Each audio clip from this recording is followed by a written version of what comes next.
it's our time to shine. It's the best opportunity for us to win over customers. And if we're doing hospitality the way that we should be doing, then, you know, the other 10 months of the year, then November and December aren't that hard. But we definitely need to be staying consistent with being hospitable to our customers. Yeah. This is the Main Street Reimagined podcast, a show for people ready to turn visions into realities and ideas into businesses. Hey, I'm Luke Henry, and each week I lead conversations with Main Street dreamers who took the leap to launch a business, renovate a building, or start a movement. Their ideas, their mindsets, and their inspirations, as well as some of the highs and lows along the way. This is a place for dreamers, creators, developers, and entrepreneurs to learn, share, and be inspired to change your community through small business. Enjoy the show. Hey everyone, Luke Henry here. This is the Main Street Reimagined podcast. I am so grateful that you are joining us for our much anticipated 20th episode. I am excited to be bringing it to you here, and even more excited to have my most popular guest from the first 20 back on the podcast, the one and only Lindsey Henry. Hello. Thank you for being back, dear. Absolutely. Lindsey is the COO of the Henry household, as well as the owner of LuLu's Toy Co. and my chief wrangler.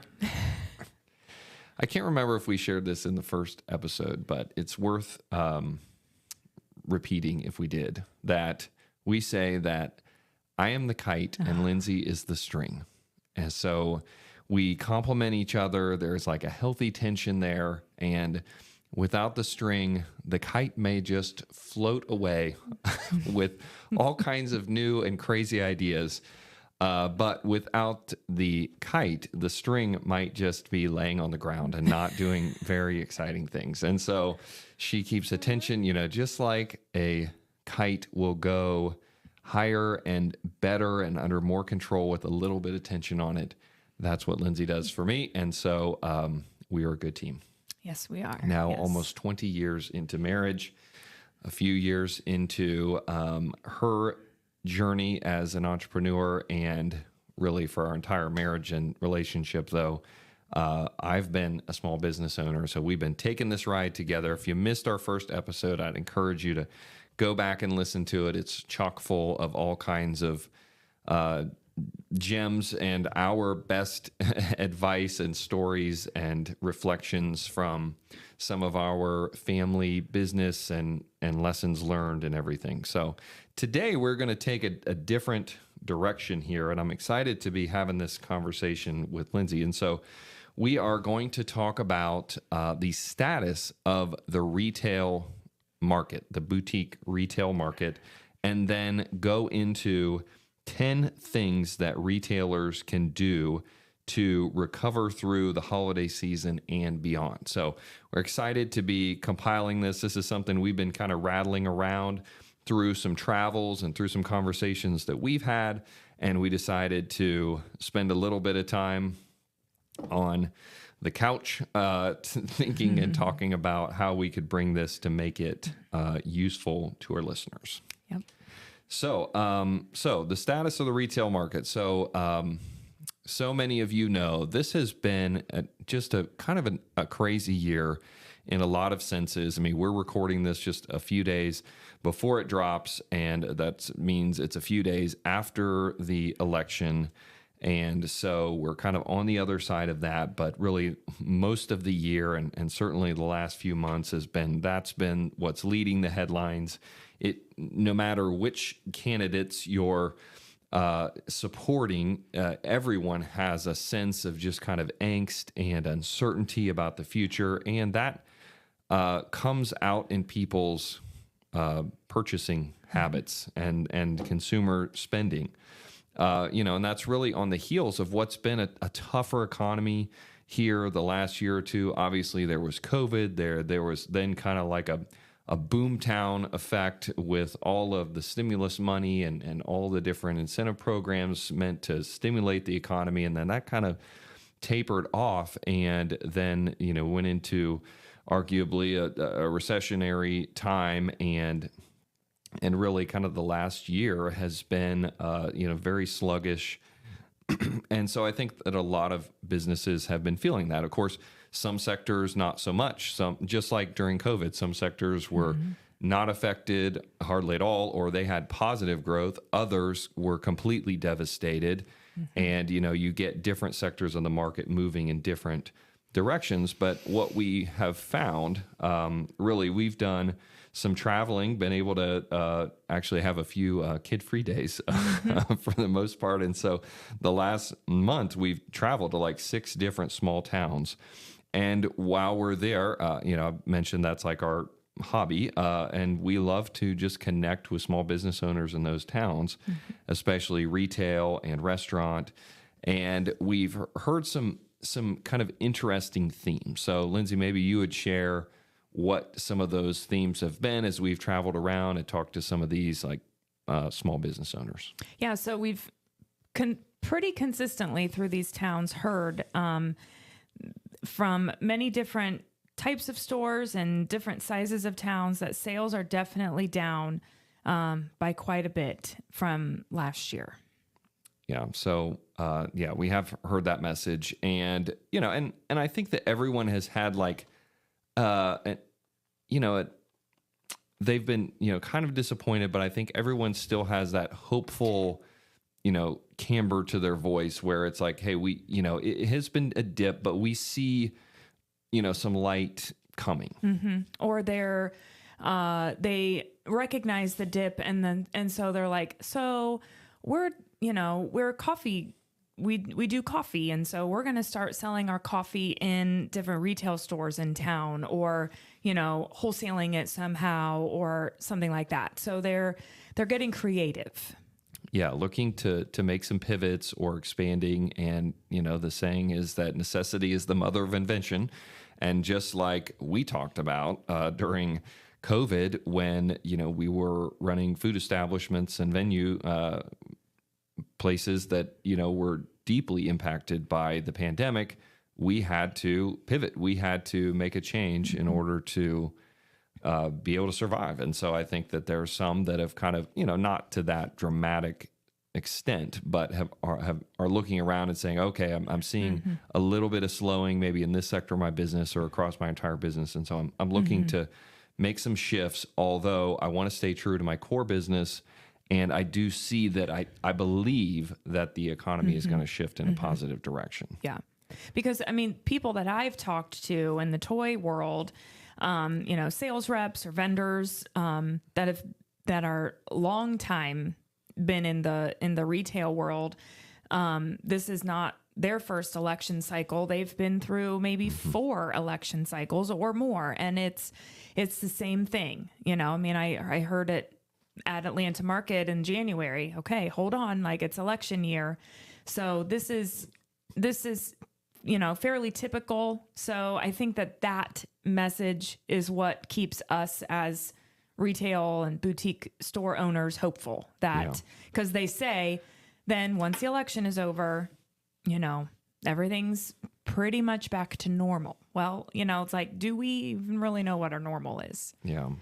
But recognizing that there are these cycles, and it's just like some of the other seasonal cycles that we see within the course of a single year, when we're talking with retailers that have been in business for 20 years and they're saying, hey, every 4 years, like we feel this dip, and then no matter who wins, it does kind of uptick thereafter. And so, I think we have hope for that, and have passed that on to some of the folks that we've talked with as well, because, we've even talked to some local car dealerships that have mentioned that, hey, every time, election year, especially the 3 or 4 months leading up to it, it just seems like, things are dipping. People are kind of hanging on to their checkbooks. They just are waiting to see who wins. Is it going to change tax policy? Is it going to change monetary policy?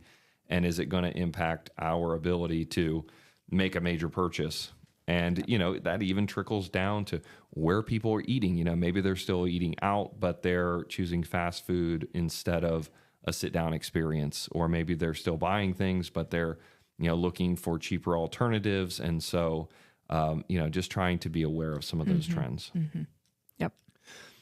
That's kind of the reality check, the gut check. I think that's some of the challenging news. But what we're looking at is also that we believe that the economic winds are shifting. So, not just now that the election is over, we believe that, in the coming weeks and months, we're going to see definitely an increase in consumer confidence. We're going to see lower energy prices, which are going to cascade through the entire economy. And also lower taxes, especially for small business owners, which allows more reinvestment. And, we believe that's going to lead to job growth and some of those other positive factors. So, also looking at kind of on the macroeconomic play here that the Fed is likely to continue cutting interest rates over the coming year, which will hopefully improve the economy as well. When people spend less on interest, they can, their payments go further in terms of mortgage or car payments or whatever. Maybe they're able to consolidate some things and free up some of their monthly budget to go towards other things. So definitely some good news. And I think that even really the last couple of months, we've seen some lower gas prices and reading some of the, on a national scale, that has led to people having more disposable income and going out and spending it. And as we go into the holiday season, this is haymaking season for retailers, and especially boutique retailers where, again, you talking to your peers, like a large percentage of annual revenues come in the fourth quarter. Oh, yes. So it is haymaking season. And so what we wanted to do was assemble some of these thoughts as 10 things that retailers can do to recover.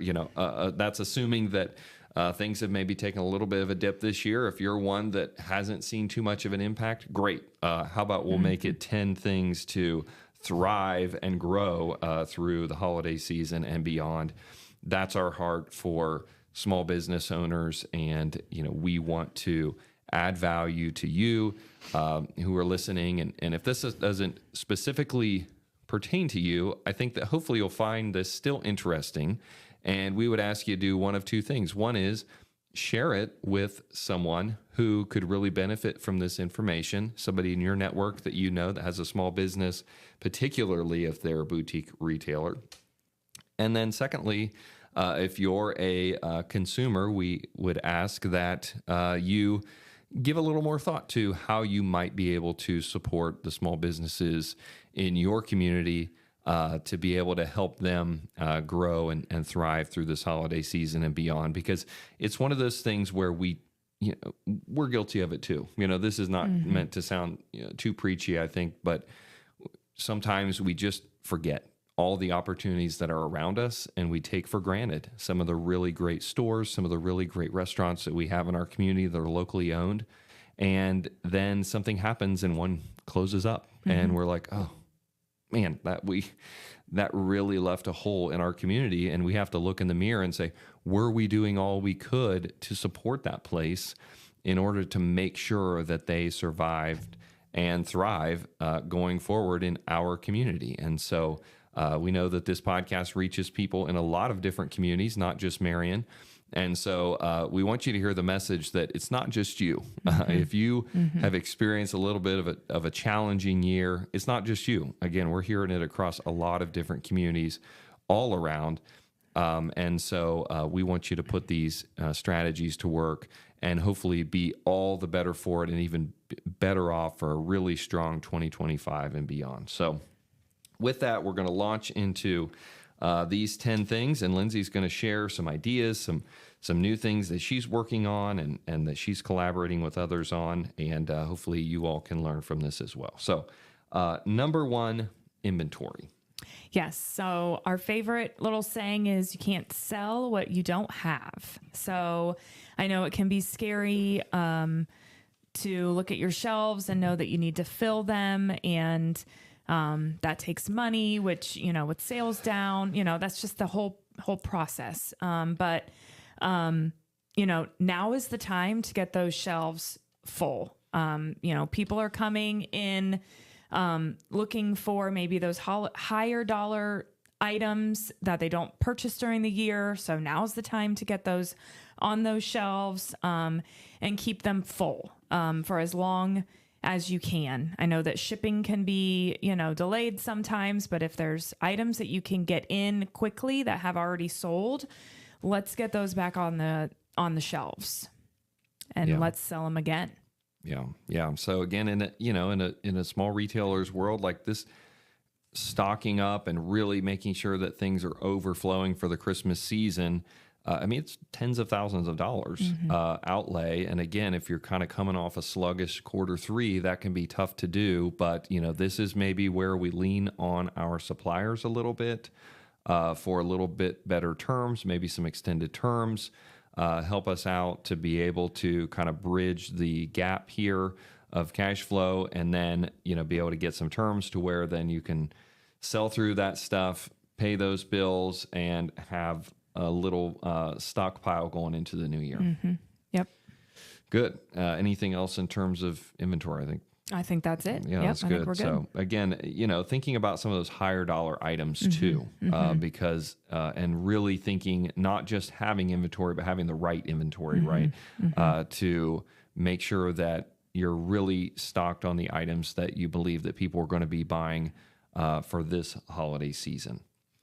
Okay, so number 2 is hours. Hours is such a hard thing to determine. It's like one of the, most controversial among, business owners and consumers. Everybody's afraid that they're going to be open when there's nobody in the store and closed when everybody's trying to get there. And that doesn't change in the holiday season either. So I'm encouraging, and I'm extending hours on Friday nights and Saturday nights. I'm usually closed about 6:00 or 4:00, and I'm staying open till 7. I'm opening a little bit earlier in the morning as well. Just trying to hold more what I've been kind of calling like retail hours instead of just boutique hours. Boutiques typically have, we're closed on Sundays and Mondays. We have, we're open maybe just 5 or 6 hours a day. Let's not do that during the holiday season. Let's try and be a bigger competitor for time compared to the big box stores.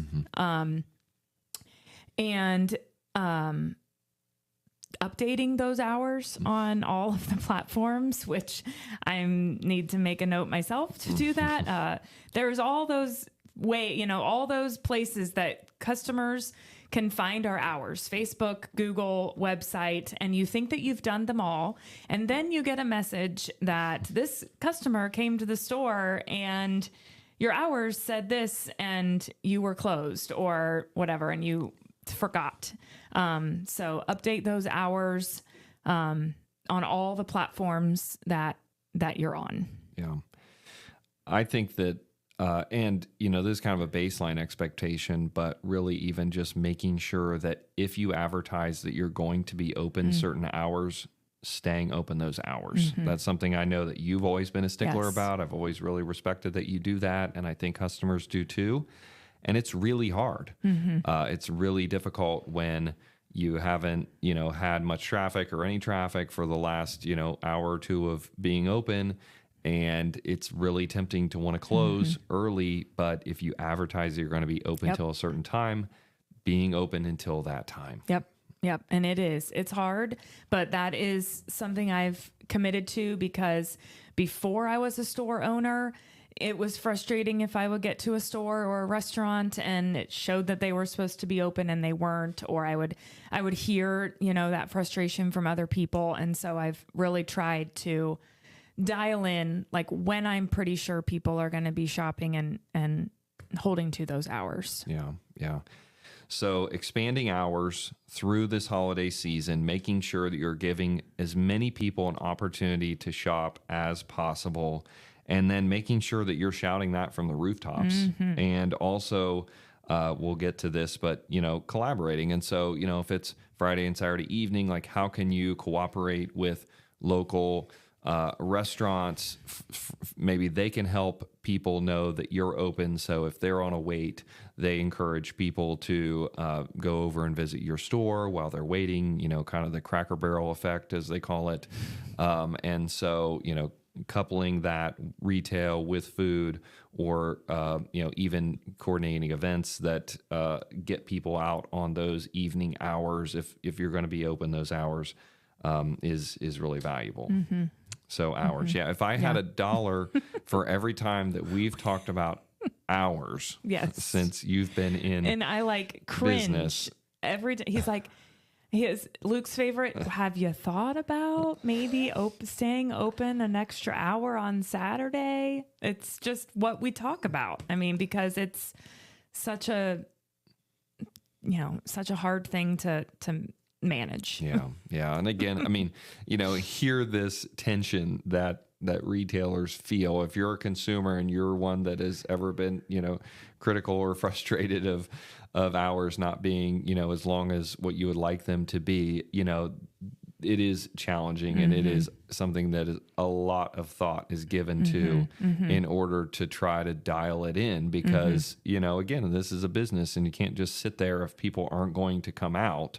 It is very frustrating from the store owner perspective when people are like, be open on Sunday, be open on Sunday. And then you're open on Sunday and, Crickets. People don't come, and, or they're like, be open late on Friday, be open late on Friday. And then you do. And, the traffic just isn't there to justify it. And so, it is a two-way street. So we want to be encouraging, for folks to be watching those hours, and for store owners to be making sure that they're shouting that from the rooftops. Don't just announce it one time. Don't just put a sign on your door. Do all of those things 10 times and keep telling people that you've got extended hours. Just when you feel sick of sharing the message, that's just when people are starting to pick up on it. So make sure that you're sharing early and often if you are expanding your hours, because that's a big deal. Yes. You're making an investment to do it. So number 3, leveraging your expertise. Yes. So this is my expertise in toys and what's best for development. So something I started this holiday season around my store, I have little note cards, and they're just handwritten note cards. I didn't make them fancy. And this is, once again, something we saw in other stores, and that we thought was a great idea. And so I've made these little note cards and taped them to my shelves around certain products. I have am explaining what age group this particular product is perfect for. I share what my number one sellers are throughout the store. Best family game, best first birthday gift, why science kits are great for 8-year-olds, all those things. And so, because I enjoy giving my opinion face to face to customers, but I also like my customers to walk around the store and feel like they're capable of picking out a gift themselves. And at this time of the year as well, like the one-on-one, like we try really hard to have, working one-on-one with customers, but sometimes that's not as possible as it is during other times of the year. And so these note cards are a great way to allow that, to kind of give and it's, they can tell it's my handwriting. So they know that it's me. Something else I am doing more of is demoing items live on Facebook Live, or just videos and posting them. Especially in the toy industry, and I'm sure over other industries as well, but everybody wants to know what the hot items are. And so they come in and they want to ask what's the number one toy? What's the hot item for this year? And so, I have to share that, and in multiple ways. I share it face to face and on Facebook and on videos and all those things. And so, and that's not just something I walk around the store and say like, oh, this is going to be, this is the best item. It's showing them why it is. And so I'm showing my expertise, to the customer about why it's a great toy. Yeah, absolutely. And the big advantage that boutique retailers have over big box stores is expertise, is the ability to really get granular. And, most likely you're really passionate about the thing that you're selling, whether it's clothes or home decor or toys or games or whatever, books.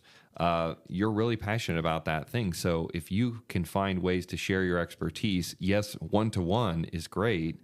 But if you can do, kind of this like one-to-many type of thing, the note cards are, I just love that. Yeah, we kind of ripped and duplicated that from another store where we saw that. And it can be used in, most any boutique, and it gives a really personal touch, I think, again, regardless of whether you're selling books or clothes or home decor or gifts, you can have those cards that say like why we love this item, best seller, new for 2024 holiday season, and just a little bit of detail about it, I think just really can pique people's interest. And sometimes too, there's certain items that from the packaging or just, if it's not unwrapped, like it's really hard to tell what it is. And so, those make great candidates for the explainer and demo videos like you talked about, but also for note cards and also just experiential, get things out of the package, let people play with them. So share about your, like items that you've had sitting on the counter and how that's translated to how they sell. Right. Well, so I was taking this little class this summer, and she encouraged us to look through last year's sales. And this is something that I'm trying to get better at and would encourage you as a boutique owner to do as well, but to really look and see like what your top items are throughout your whole entire store. And so I did that, and I was making my list, and I was looking at my list. Well, it's everything that I have out that kids are playing with. The toy, there's a really fun game called Buildsy that is difficult to look at the box and really learn what it is, but it's my number one seller. And for the last 2 Christmases it is, and this year I'm sure that it will be as well. It's on the counter. Everybody plays with it. Everybody learns what it is. And so then they want it. So the kids walk in the door, they get a shopping cart. There's trains there. There's magnet tiles. There's, those are the things that I'm selling. Because they're out, kids are playing with them, and parents are like, oh, my child obviously loves that toy because they've sat there and played with it for 45 minutes and haven't said a peep while I've walked around the entire store. I probably need to stick one of those back for Christmas this year. Right. So, so, these things, they're not difficult, but sometimes we get so zoned in on our businesses that we just forget. And with a little bit of intention, with looking at what our top items are, how we can educate our customers, how we can leverage our expertise to share what we know with our customers. It's so easy to assume that what we know that we deal with every day, it's really basic. Our customers don't know that. And the more we can provide it, in a very consumable way, they're going to really enjoy it. It's going to build trust and lead to sales as well. And something that I've learned is if you ask your vendor for a demo, they'll send you a demo. You don't have to crack open the box of a toy that you're, or whatever it is you're selling, and that become a loss for you, which in turn is really going to be benefit. But they'll send demos, and I didn't know that at first, and I've learned that over the years. So yeah. Good tip. Yep. Okay, so number 4, changing up your marketing. Yeah, so something I've done, and I feel like I really am seeing a return. As I'm posting on Facebook and Instagram twice a day. I've been a once a day poster around the same time. And so I'm still doing that time. And now I'm doing once in the evening. So if you're a once a day poster, post twice a day. If you post twice a day, try and post 3 to 4 times a day. Because now is the time that people are looking for those ideas. We are being flooded with information on holiday shopping, Christmas toys, top 10 items. So let's be the ones also that are staying top of mind. And that, more frequent posting is definitely helping. Doing live videos. I've committed to doing 1 live video a week, and I have seen really great return on that. People are coming in and saying, I saw your video of, the top toddler toys, and I want, this and this from that list. And so that's really great. I'm trying a direct mail piece that just went out last week. So we're going to give that a shot. That's kind of that's nothing I've done before. So that's definitely changing up my marketing. And then showing collections of things. People right now are buying in multiples of things. Typically, throughout the year, they're one gift here, one gift there. But at this time of the year, for siblings or children, grandchildren, they're buying multiple gifts. So they want to see, if they're a farming family, then they want to see all that you have to offer, all the tractors and all the animals that you have to offer. So show collections of things in your posts instead of just one thing at a time. Yeah, those are great. I know that the Facebook Live is like a new thing for you. And I think, Facebook loves Facebook Lives, and they give good exposure when you do them. But it was a little intimidating to start that, right? Very much so. Yes. But yes. It wasn't that bad. But it wasn't that bad. I think what I was scared about mostly was if I mess up, then I can't just stop the video and start again. But I feel like maybe I'm more on and prepared and know what I'm doing because I know that I can't just mess up. And also I think that our customers want to see, that different side of you. They don't want to see the always together, always have all the answers type of person. So a live, opens that up. And I mean, seriously, I've gotten some really good views on those videos. Right. Yeah. And then they stay around, and, people can watch them later. And, there's just a lot of ways that you can use them. You can make them kind of more of a Q&A format because people can comment in the comments and you can see them in real time and, can make it more of a Q&A, which is a really unique approach, and just engaging people, again, showing that authentic side.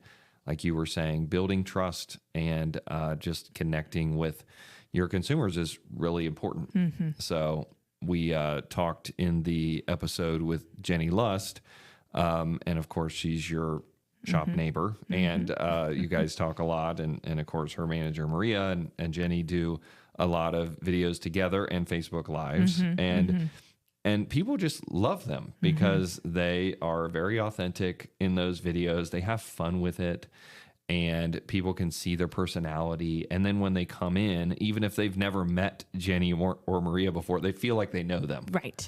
And I know that it's the same way with you. I mean, you have people when we're out and about that come up and say, hey, you're Lindsey, the toy lady. And they'll strike up a conversation because they feel like they know you because you've kind of shown your personality through your videos.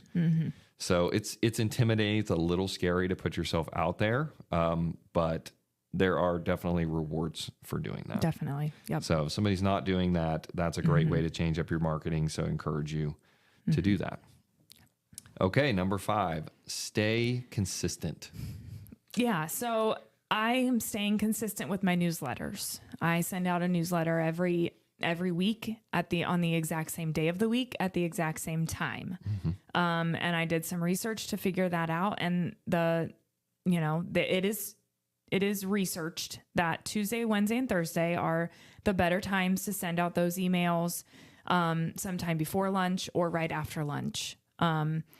Those are presume to be the times that people are less flooded with other emails. And so that kind of stays top of mind.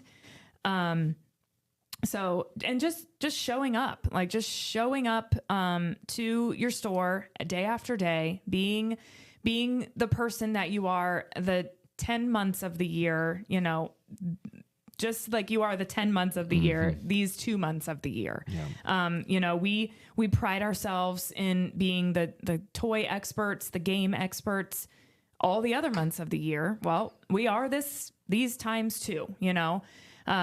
So we're just, you know, people are always looking for recommendations. And so we're just continually showing up, you know, being that consistent voice to them when they walk in the door, when they send us a message, just doing it. Yeah.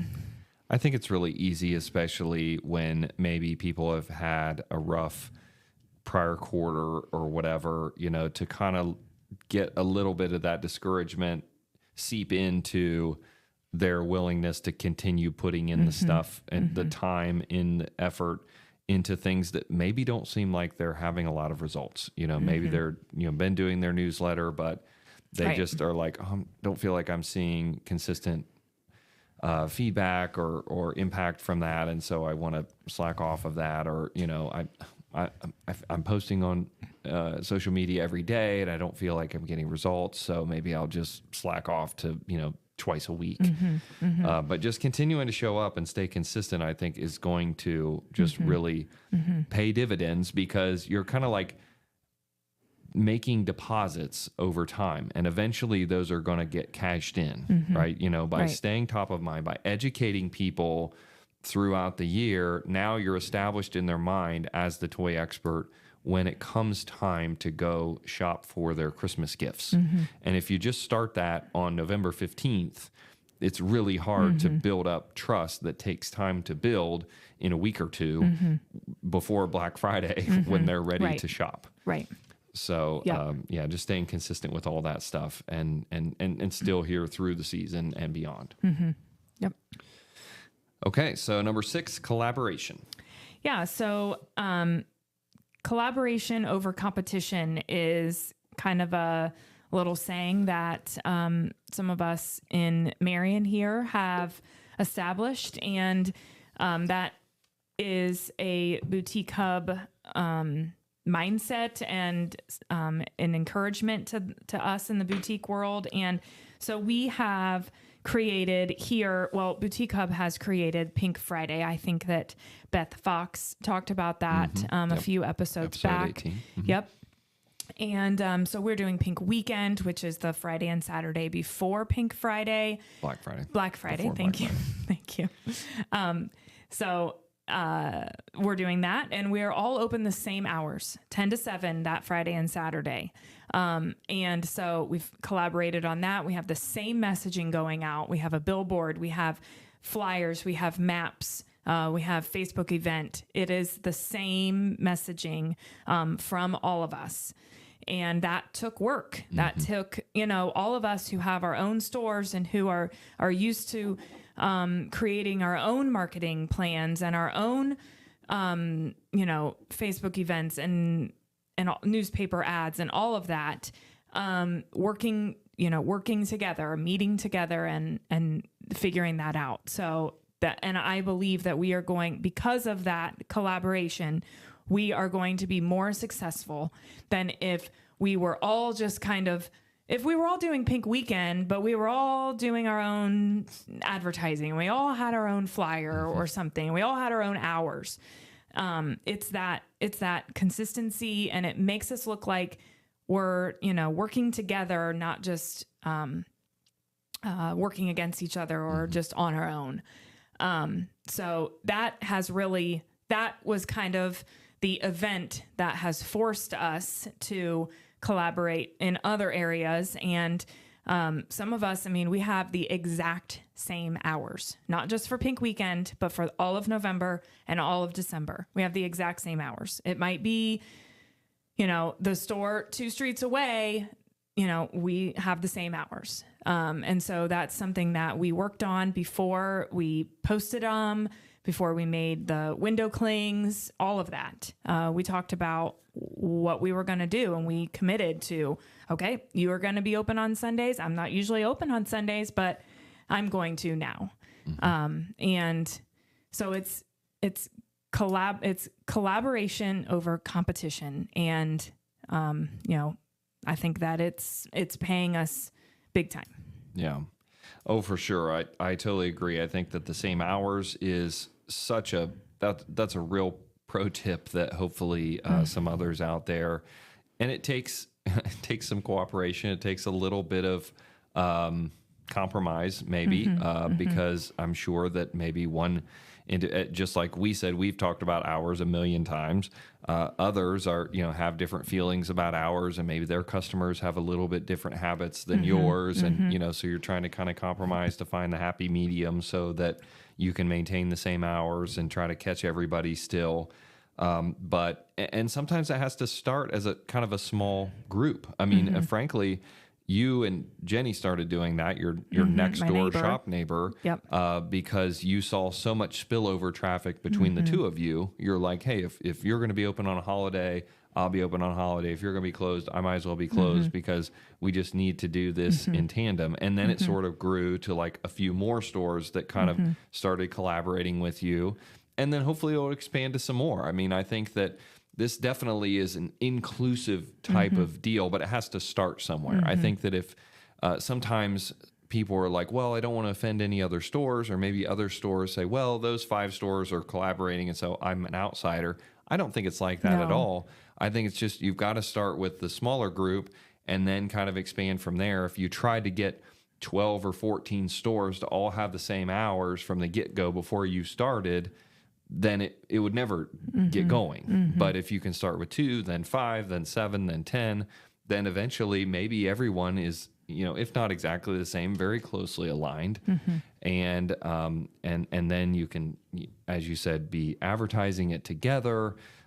We saw that with Sunday hours. There was a high degree of, again, not everyone has the exact same hours, but everyone, almost everyone in the downtown, if not everyone, has made a concerted effort to say, hey, through the fall, say the third and fourth quarters, we're going to really try to all have consistent Sunday hours, be pretty similar, and see if we can market that all together. And there's been some great graphics made that push that out. And so I think that those types of opportunities are really valuable. Yep, for sure. So moving on, number 7, events. Yeah, so it is encouraged to do 9 events from November 1st all the way through Christmas. So that it needs to look like many different types of events. You have weekend events, you have nighttime, weeknight events, you have VIP events that are, paid events, holiday open house, obviously the Pink Friday or the Pink Weekend, Black Friday, Small Business Saturday, Grinch night for like the last day that you're open before Christmas, you're the Grinch, you've waited to the last minute, ladies night, VIP shopping events. I mean, the list goes on. So 9 might seem like a lot, but when I probably just listed more than 9 there. So it's just really important that, people just love when it is something, you're unveiling your holiday decor, the advent calendars are on the shelf for the first time, we've got to make it something.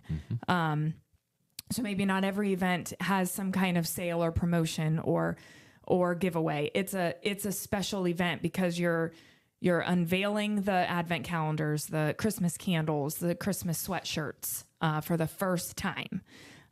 So those are important to get on the calendar, to get on them. They should be on there now. And so you're planning for them, and then in your marketing, that's what you're doing. In your consistent newsletter, that's what you're sharing. It is really important to have those events to share and do. Yeah, I know that you just seem like so much more at ease when you put those big rocks into your calendar ahead of time. Yes. You set them in late October or mid-October or something, and you already had them all laid out, and just then you knew, and you planned all your promotions around them. You ordered, stock according to that. You're setting up your marketing and your graphics and all of that. Yep. So it just seems like that works out so well. And then, if it doesn't have to stop there, though, it can go beyond. The whole thing here is through the holiday season and beyond. Right. Then to plan your first quarter events. You know that first quarter is going to be kind of slow, but it's also cold and snowy, and people are looking for things to do. So that is a great time to do events. In that first quarter, it gets people out and it gets people in your store. Yeah.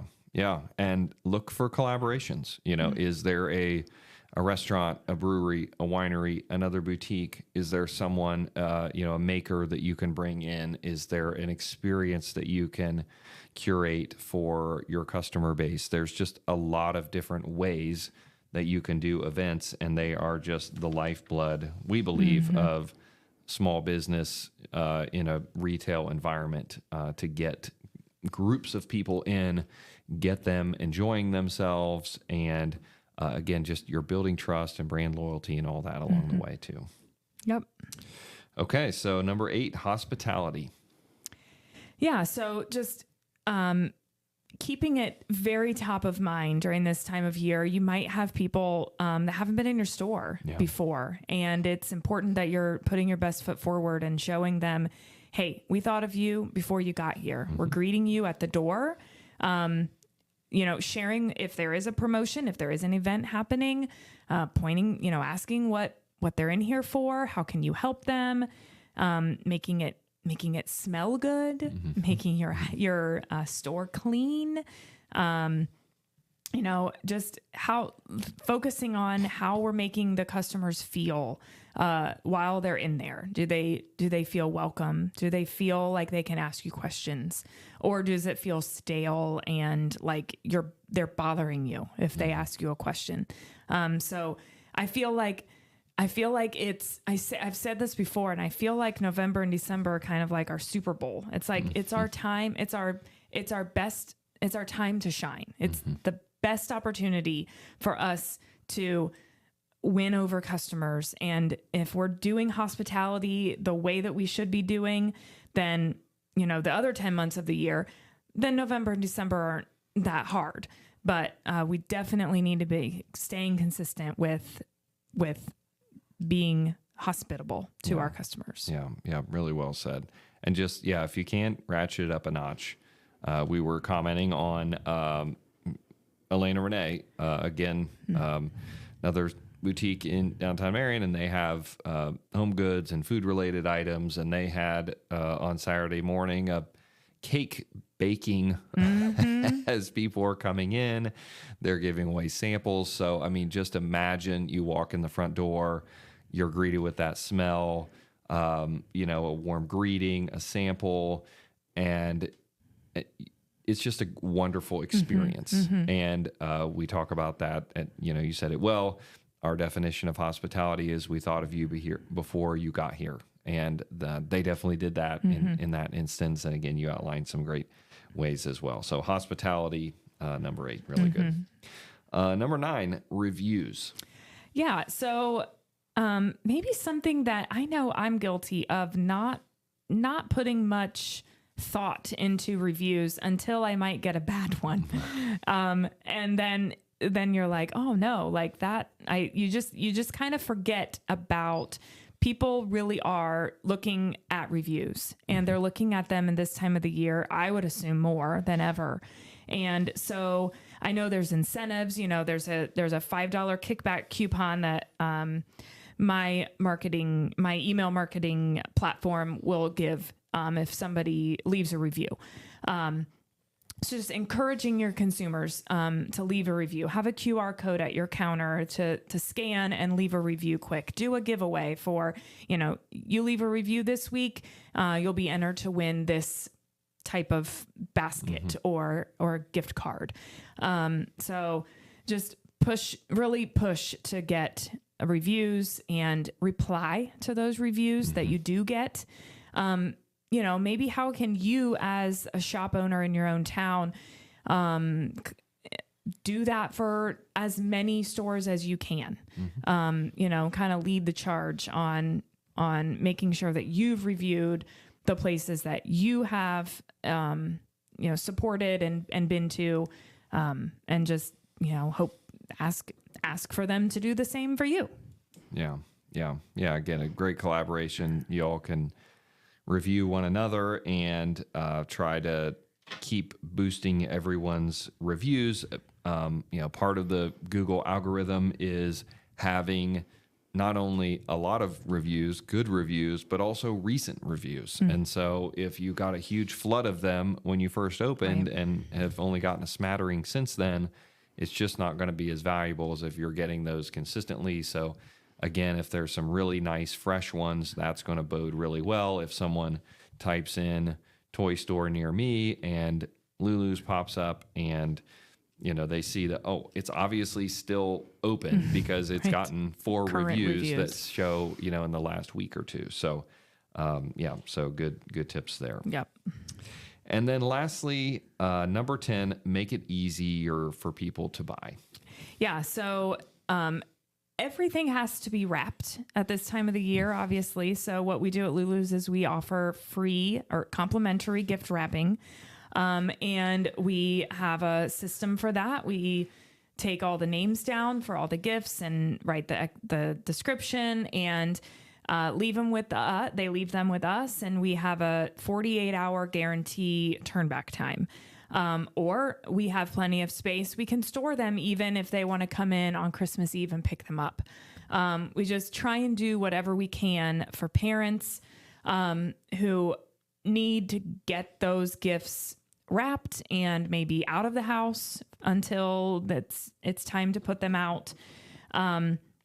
Make up gift baskets for, like I talked about those collections earlier, baby's first Christmas, basket of some sort would be great. I think, a lot of stores in town have, great home decor, or I know they've worked with doctor's offices or other offices that they do that for their employees. So it's such a great way to offer a service during this time, just busy time of the year that, kind of takes an extra load off of the consumer, and offer shipping if you can. It's pretty easy to do, to ship, and just, figure out just get creative with how can you sell something online if you don't have an online store. You've make up something and you post it on Facebook and say, this is, this collection is $75, taking orders for, 3 of them or whatever. And, they can ship. So just making it easy for people. Yeah. Make it easy for people to buy. They'll buy more. They'll buy more often. So improve and expand convenience. I know that I love a convenient gift that if someone can help me pick out something for, my wife or my daughter, don't tell her that I said this, but, that makes it easy, and, they're going to wrap it or they're going to make it look great and it doesn't look like I wrapped it with T-Rex arms, then they're going to appreciate it a lot more. And so, that is such a leg up that boutique retailers have to be able to offer that level of convenience, personalization. Yep. And so you're going to win if you can do that with as many different types of people as possible. So there you have it, 10 things that retailers can do to recover here through the 2024 holiday season and beyond with expert guest Lindsey Henry.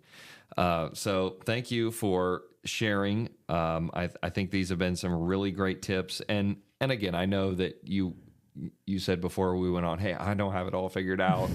I'm not necessarily sure that all of the things that I'm trying are always going to work, but you got to get out. You got to try stuff. You have to try new things, adapt, pivot, flex, and just keep moving forward. Yep. And that's the name of the game in small business. And if you keep doing that, you're going to do well. And so, we want to encourage folks out there, small business owners, you are our people. This podcast was created for you, to educate you, to inspire you, to share stories of others that are doing the hard work that you're doing. And we just want you to know we are rooting for you, and we want to see you survive and thrive. And hopefully some of these tips have been helpful. If you're someone that's listening to this and you think that it could help somebody else, we sure would appreciate if you would share this podcast episode with them. Speaking of reviews, I would be hypocritical if I didn't also ask for you to rate and review this podcast on YouTube or on your podcast player of choice. Again, it really matters. It really helps get the word out. I am shocked with how far and wide this podcast is going. There's a lot of folks that listen locally, but it seems, based on the data I get, that it's going to a lot of other places too. And so we hope that this is helping in other communities and other small businesses. And we love that. And so keep sharing it, please. If it helps somebody, that's what makes this worthwhile for us to keep investing the time to do it. And if you're someone that's a consumer, please, as you go into this holiday season, know that there's a lot of small businesses out there that would love your support. They appreciate you. They notice you. It just matters more than what you could ever imagine for you to just step through their front door if you've never been there before, and to try them out and to check them out. And I bet that you're going to be really pleasantly surprised with what you find, because there's a lot of really fantastic businesses out there doing some really fantastic things. So thanks again for being with us. This is the Main Street Reimagined podcast. We will see you soon. Thanks for listening to the Main Street Reimagined podcast. To learn more about Main Street Reimagined, Henry Development Group, or our work in downtown Marion, Ohio, please visit mainstreetreimagined.com. If you want to connect, or if you know someone who we need to interview, shoot us an email at info@mainstreetreimagined.com. Until next time, keep dreaming and don't be afraid to take the leap.